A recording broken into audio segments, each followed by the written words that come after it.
Passion, drive, persistence, resilience, love. All qualities that shape and define us. Join the Cyber Warrior as he helps shape your path. This is Walk With Me.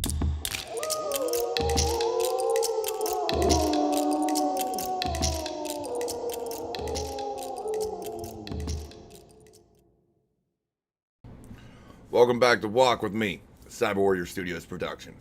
I'm your host on this journey, the Cyber Warrior. Now, as you may or may not be able to tell, I'm a little under the weather, but that's okay. I love you all, so I had to get this podcast out there today. Anywho, today I wanted to touch on a similar topic to what we talked about last week. You see, last week we covered dealing with loss, which is very important. Everybody handles it differently, right? You know, some of us mourn for weeks or months or years, all depending on how this loss came about, whether it was unexpected, if it was a crime, whatever the case may be.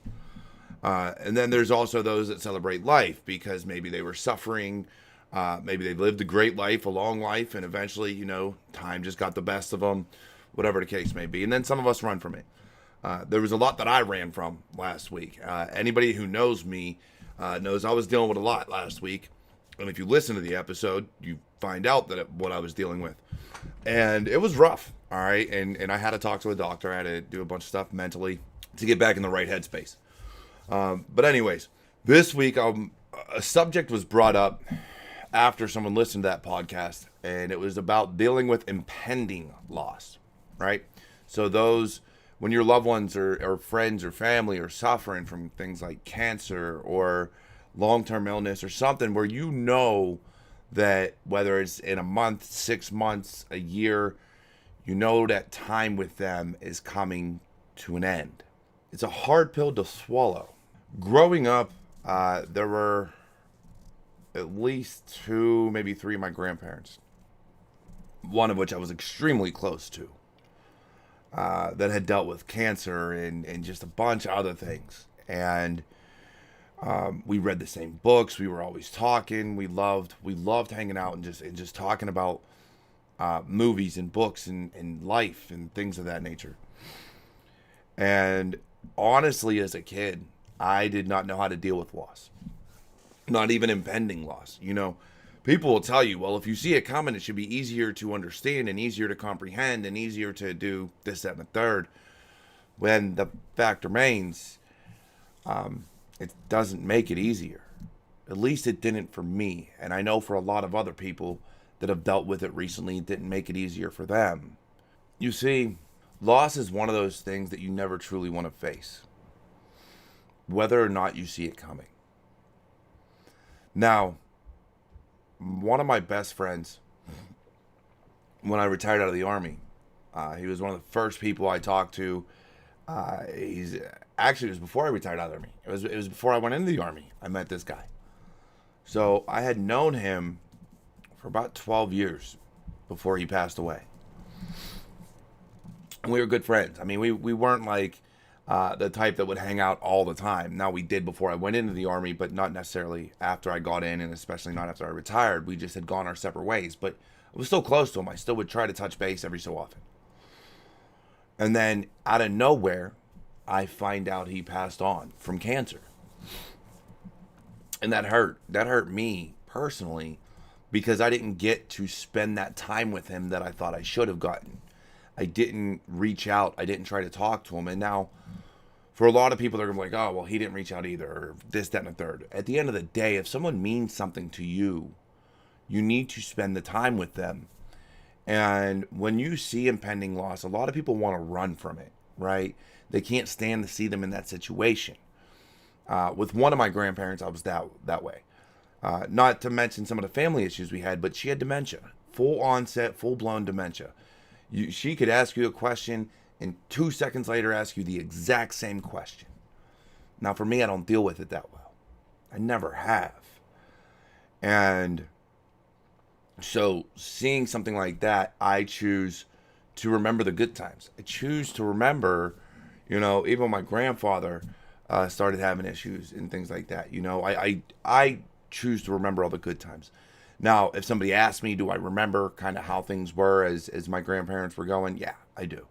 I know how bad things got. I know what the situations were, but it's not something I recall on a regular basis. For me, I recall getting driven to school or driven to the bus stop. I recall sitting down with my grandmother and talking about the Aragon series or Harry Potter or something like that. I don't recall the hospital visits. I don't. That is not a memory that I choose to store for fast recall. It's just not.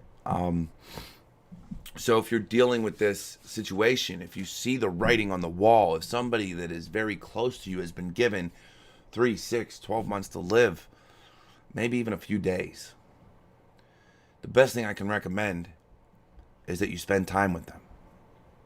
And I know it may be hard.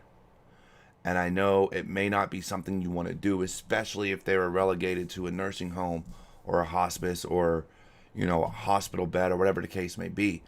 The fact remains, that time with them, those conversations shared, regardless of whether they're repetitive or not, are going to stick with you. Because you're going to get that opportunity to say goodbye. You're going to get that opportunity to relive memories that maybe you didn't realize they had. Maybe hear some awesome stories that they didn't get the chance to tell you. And it can be hard, and it will be hard. But if you don't take that opportunity, there's a very big chance that you're going to live with a lot of regret. And now I stand by the fact you should never regret anything. A mistake that you learn from is not a regret. It's just a mistake, and you've learned. It is a lesson that can be learned. And so for me, I've learned my lessons. I reach out to friends and family.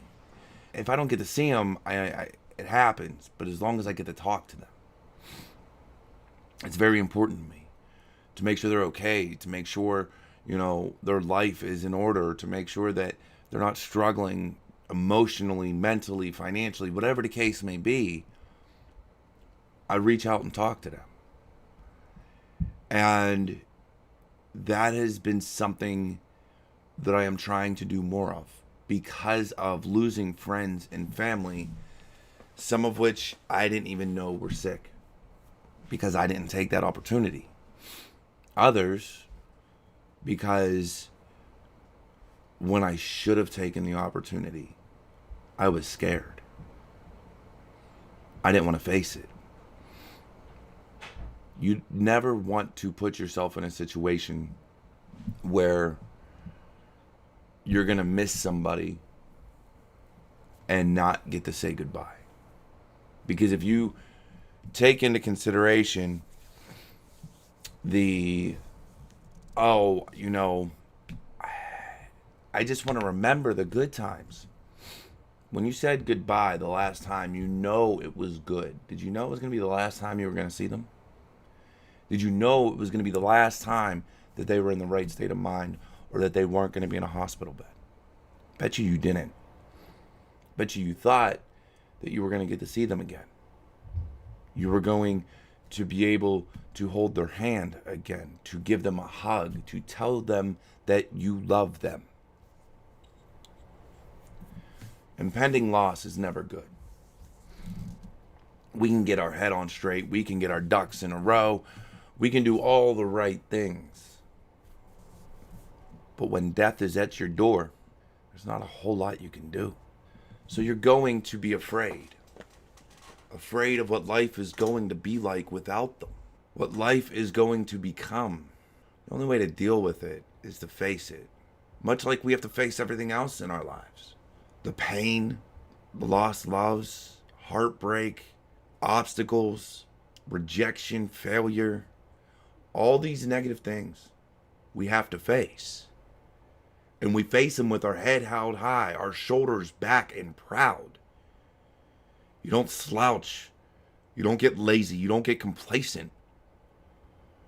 You face it head on and strong. You grow from your mistakes and learn from all your failures. You grow wiser. This show is about imparting wisdom. And there are just some things that I cannot do. And that is tell you how to feel. you learn. In my time, I have learned how to deal with death. And when the time comes for even those that are closest to me now to go, it will not be easy.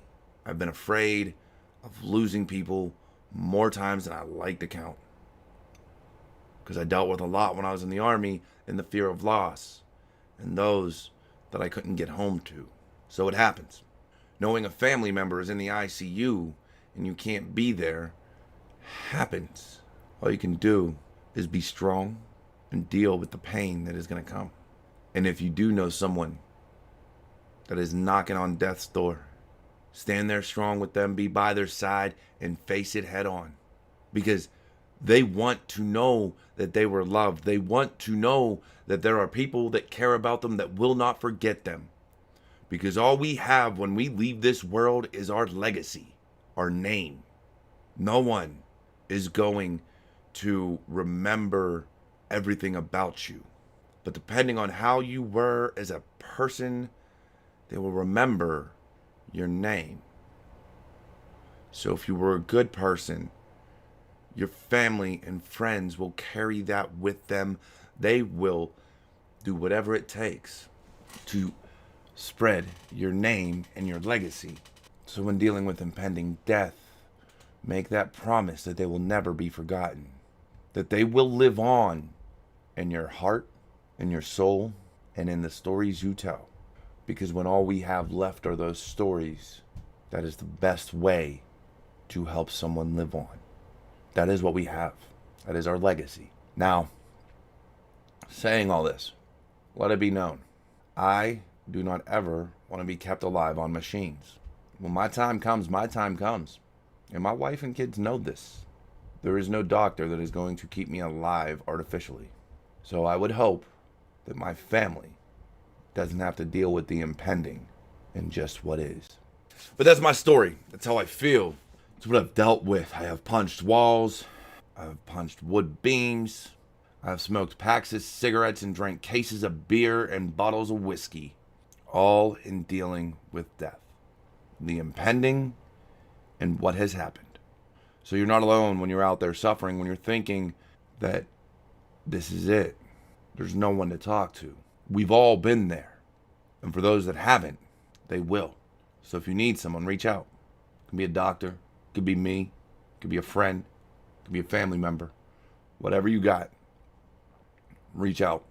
Because many of us have dealt with it. And I've got to be completely honest. When I couldn't get to my brother last week, to be there for him, it ate at me. I knew what was coming, but I had another death to deal with. So, remember, you can still pick up a phone. Be there for your loved ones. Visit them often.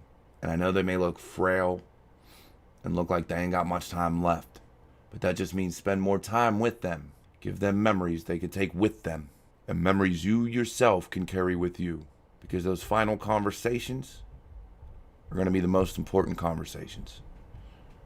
Because when they're lucid, when they're actually comprehending what you're saying, and you can understand them, I bet you have some of the most important conversations of your life. And probably some of the funnest and funniest. Because they are finally at a point where they don't care what nonsense they tell you. They will finally tell you how it is. And if you have a faith, practice it. I don't care what it is.